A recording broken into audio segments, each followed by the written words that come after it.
Chapter 57. Soul Repair. System announcement. The first shrine has been created. Established, this shrine will gain the title Ratified Religion, and aid those that would seek the gods. A place of power and of worship.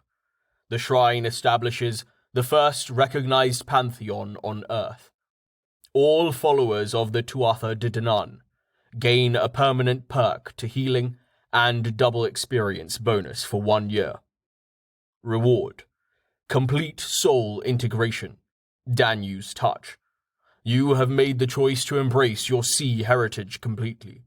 Soul integration has occurred, finalizing the process that began during reincarnation.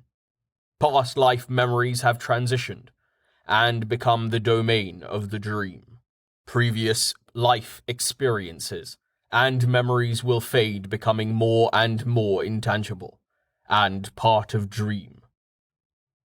Danu's awareness moved beyond the here, her eyes becoming unfocused as she read and processed the changes System's announcement meant for her.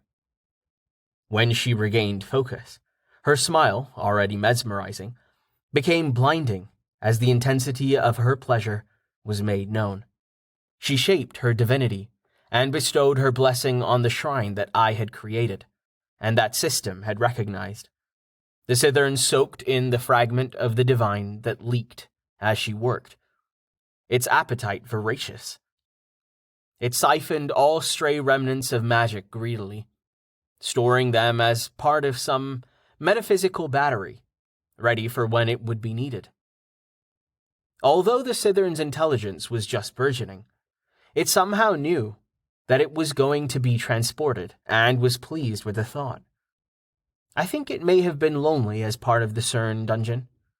No other Cithern entities to link with. It was isolated. Not only did it have none of its kind to form relationships with, but there was barely any sea to provide housing or protection. It showed me what it was doing once it realized I was interested in and paying attention. It had already begun the process of shutting down. It was already closing up passages, underused areas, and empty rooms. The retraction of space and magic that it invested in space and environment, those areas that had been created to sustain life, were reclaimed as the Cithern went about the process of withdrawing the spatial anomalies that had been the landscape that defined this remarkable protected world. A kernel of potential was formed, filled with the vibrancy and life that the Cithern represented. The process intensifying, as more areas were shut down and retracted, the kernel forming embryonic stock that would make up the seed I would be transporting when we finished. "Thank you for this," Danu said, gaining my attention. "We will leave the tiniest spark of our awareness in both shrines. When you place your Cithern on Talum, our blessing will remain. We have seen the results of what you have done here. The change you have made will be the smallest repercussion to begin.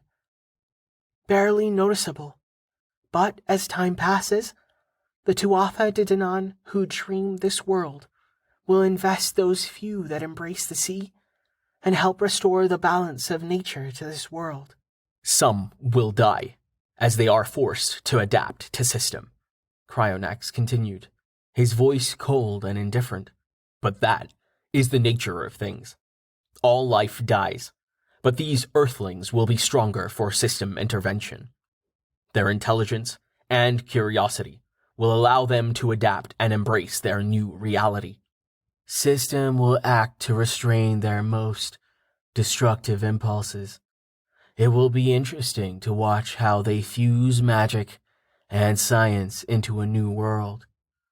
I wonder how similar this world will be to Talum once assimilation has been accomplished," Belleros concluded thoughtfully. "One last gift," Danu said. "Esprime allowed you to reincarnate with your memories of Earth for a reason. Your efforts have closed CERN.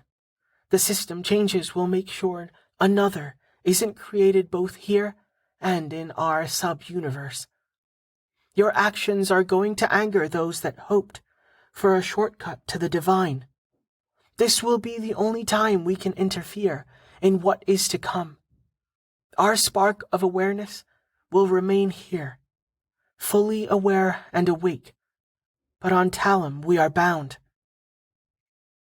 You and Carrot have been separate individuals with memories from two different worlds. It is time for the joining and repair of your soul to be complete. System has rewarded you with my touch, Danu explained. When ready, you will sleep, and when you wake you will be as you were meant to be. Memories of Earth fading as if a dream. Memories of Talum, whole and yours. What Carrot knows, you will know. What Carrot experienced, you will remember. Two souls merged. He will remain. You are too tightly bound to divide you at this point, but he will no longer be your memories of Talum and his life. He will become an advisor, someone you can share thoughts and ideas with, but you will no longer be adrift in uncertainty, unsure how to act or respond. You will become a true son of Talum, with memories of what growing up as Seelie meant. You will understand the undercurrents, the interactions that are fundamental to successful interaction among the sea. The lessons you learned growing up as a hybrid, a mongrel, that shaped the person Carrot was, are now yours. Carrot, are you okay with this? It seemed like the most invasive form of theft, this gift, and to merge Carrot's life with my own, to truly incorporate his memories and experiences, without his permission seemed unmannerly at best. I was unwilling to steal the essence that made him unique. He had sacrificed enough, and I was worried about what this would mean for him. This is what was meant to be Tay, Carrot assured me. We will not change. We can still talk to each other. I will still be bound to fulfill the Wild Hunt's call. You will still strive to make sea more than Seelie or unseelie. This just makes things easier. Completes the process that S Prime began, changing little, simply gifting you and I that final evolution so that we become who and what we were meant to be. I doubt we will notice a difference, except maybe it will make things easier. You will have my knowledge of Talum. That can only be a good thing. Especially because you will be forced to deal with politics and ranked that will notice any hesitation, any uncertainty. You need to know how to act, how to respond, and gaining that knowledge secondhand, as we have been doing, would be problematic under the keen gaze of beings like King La, clear-sighted. Our connection will remain. We are not losing anything with this evolution, simply gaining what should have been ours from the beginning. Your memories of S Prime will fade. The quest that it has generated will remain. You are still going to need to seek and discover who those behind the system virus were. But that quest will now be monitored by System, Danu said, interrupting Carrot. You have done well. Peace is granted as your first reward. The pain and joys of your past life, swallowed by the sea of hopes and dreams. Sleep, young prince, safe and comforted, knowing that we will stand guard to your evolution. We will be watching. I was given no chance to respond. There were no farewells, no last best wishes. One moment they animated and gave life to the images I had sculpted. The next they seemed to step back, the images solidifying to a triumvirate that was benevolent and pleased. The divine glow dimming, but not extinguishing as the gods waited to return to their sleep. And as the statues dimmed, so too did my sight. My body moved with intent, the decision to lay upon the rich soil of Cithern and sleep instinctively. As I lay dreaming, the benevolence of peace and tranquility that was Danu's gift finally allowed me to free myself from my past life. The bitter, painful memories, the bitter pangs of lost love, gently washed away, becoming part of the river of remembrance, soft waters that lapped against the fabric of my soul. Gentle, rebuilding what and who I was. I'm not sure how long I slept, but when I finally awoke, I found myself surrounded by a crowd of Volar Fae, each adorning one of the plants that were native to Earth, each collecting nectar and pollen that was brimming with new life. Beyond these Volar Fae, more guardians, a circle of knockers, waiting patiently with Duchess Wayne as she knelt, a guard where none was needed. The Tuatha De Danann had bestowed peace as part of their vigilance. The Sithern had bonded fully with me.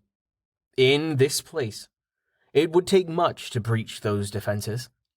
It could be done, but probably not by any being or newly empowered god of Earth.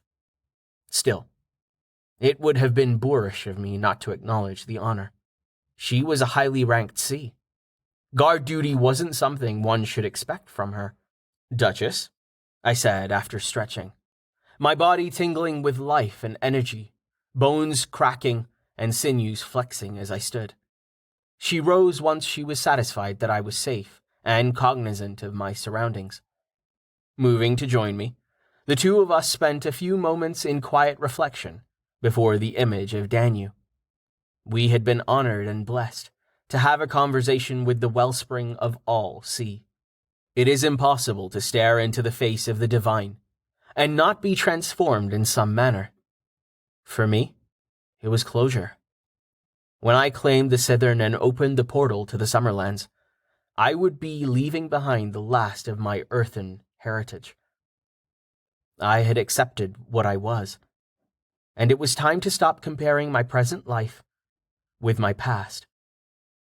Already the memories of who I had been was becoming fuzzy, ambiguous.